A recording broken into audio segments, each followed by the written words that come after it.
sikiliza kwa makini, kuna siri kubwa yashinda mali na dhahabu nyingi. Ni nuru ya imani iliyojaa yakini, hampa mtu nguvu hata akiwa pweke duniani. Imani ni taa gizani, iangazayo njia, ni faraja moyoni wakati wa mashaka na dhiki pia. Ni kinga madhubuti dhidi ya kila baya, humuinua mja hata akidharauliwa na dunia. Imani si maneno tu yatokayo kinywani, bali ni matendo mema yaonekayo maishani. Ni kuswali kwa kushuni, kumcha Mola kwa dhati moyoni, na kutembea kwa adabu hata ukiwa peke yako gizani.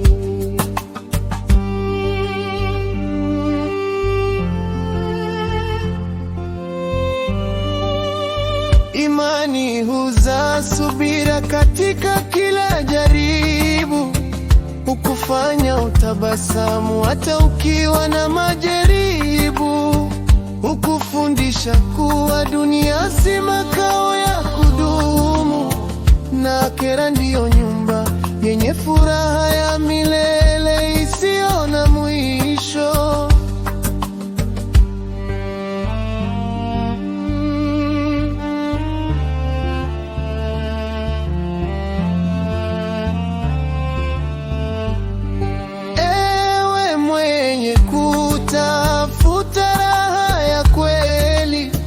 Tafute imani kwa juhudi na akili, jistiri kwa dua usiku na mchana kwa hali njema, maana bila imani maisha huwa ni kama kivuli kisicho na mwanga.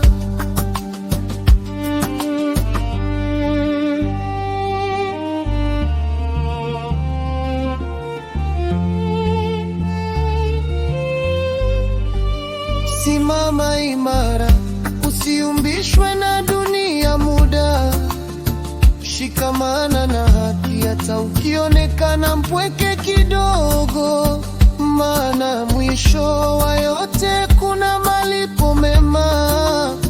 Kwa mwenye imani safi, pepo ndiyo makazi ya milele.